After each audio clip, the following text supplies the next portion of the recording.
was received, he proceeded to say the monies meant for July, the July tranche, was also received. To that extent, he's not out of order. Your main concern, which is a valid concern, Senator Ledama, is the second limb of your point of order, which cannot then be attributable to the Senate of Kiambu. When you rose to say, I'm concerned, because these monies that are supposed to be disbursed this financial year ought to be disbursed after the Senate has debated this particular motion that we are debating now. So how come Kiambu has received its July share? That is not for the Senator of Kiambu to respond. The person to respond to that concern is Treasury. The Senator for Kiambu merely said, we have received. The person who is responsible for that disbursement is actually the Treasury. So, Senator Ledama, this is what I could advise you. You can, now that you have been told that Kiambu has received its disbursement for July, which disbursement can only have come from the Treasury, and according to you, it ought not to have done that until Senate has debated this matter, then you can bring that matter to the door of Treasury. Senator Ledama, I am making my observation and giving directive in this matter. You know you cannot debate the chair. So my advice to you, Senator Ledama, having noticed from Kiambu that it has received its share for July, before Senate has debated this matter, take this war straight to where it lies, Treasury.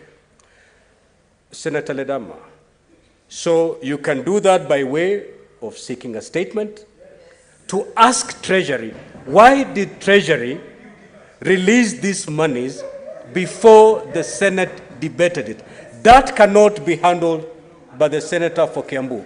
It is so directed, and we move in that manner. Senator for Kiambu, proceed.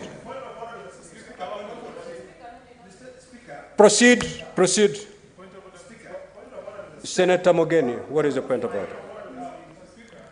And Senator Omugeni, I will refer you to standing, before you make your point of order, I will refer you to Standing Order 121 and 122, where a matter the chair has pronounced itself. You cannot debate the directive of the chair. If you do, you'll be deemed disorderly, and the consequences will ensue immediately. Proceed, Senator Omugeni. You know, Mr. Speaker, we have come to this House as elected senators, representing the county of Nyamira. Mr. Speaker, every Wednesday I watch debates in the House of Commons. A chamber like this, Mr. Speaker, Senator Kinyua, a chamber like this, Mr. Speaker, we have not come here, Senator Omugeni. Mr. Speaker, we have not come here I expected you, Senator Omugeni, the chair is speaking. Yes. I expected you to say, I rise on a point of order pursuant to standing order this. Mr. Speaker, and then you give us that history. I'm rising on standing order number 105.1. Because, Mr. Speaker, I am here today as the senator of Nyamira. And when I go to Nyamira this weekend, Mr. Speaker, I'm expected to answer some questions from the people I represent. Mr. Speaker, I've heard this afternoon that the county government of Kiambu has already received disbursements for the month of July. That is on record, Mr. Speaker. Meaning, Mr. Speaker... Honorable Senators, order. Meaning, Mr. Speaker... Order, Senators. Meaning, May Mr. the Senator Speaker, be heard in silence. Meaning, Mr. Speaker, that contrary to the provisions of Article 27, and in a very discriminatory manner, the Treasury, in defiance of the Constitution, has already disbursed money to the county government of Kiambu whereas other counties like Nyamira, we have not received any disbursement. So, Mr. Speaker, because I want to take up this matter Order, honorable senators. With the Treasury, Mr. Speaker, I want the Senator of Kiambu, understanding order number 105.1, to substantiate the allegation that money has already been transferred to Kiambu County government, so that, Mr. Speaker, we take up this matter with Treasury. Why is Kiambu, the county government of Kiambu, receiving preferential treatment? And the point I was making, Mr. Speaker, is that we want this to be an interesting chamber, Mr. Speaker. When I'm raising on this point of order, I have nothing against my good friend, the governor of Kiambu. Senator Kalwale, you watch debates in the House of Commons. The Prime Minister of England comes to the floor, and he sits there and is asked questions by the people's representatives. So when we raise here, Mr. Speaker, we are raising these issues on behalf of the people who elected us, Mr. Speaker. And we want this chamber to be an interesting chamber of debate, Mr. Speaker. Yeah, I'm sure even Commissioner Kingi there wants this to be an interesting chamber, Mr. Speaker. So, Mr. Speaker, unless we are disorderly in any way, let us make this house lively. If a senator is making a statement that is not factual, we have a right to challenge that senator, Mr. Speaker.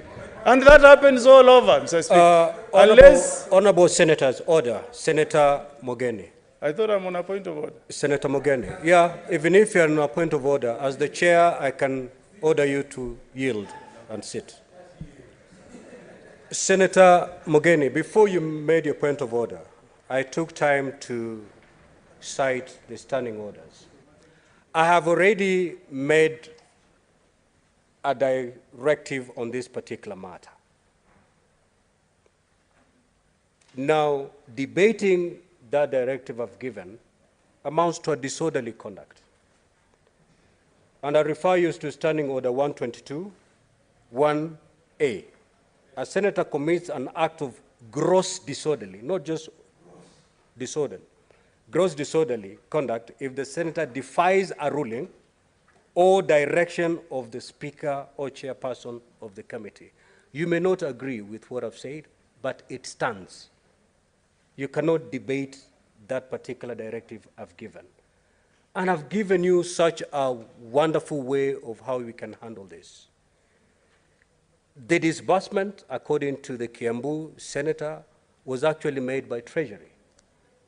If you feel that disbursement is in breach of the law, then you have recourse in that you can seek for a statement why Treasury did release that money before Senate could debate and pass the disbursement schedule. It is within your right. Pushing the senator for Kiambu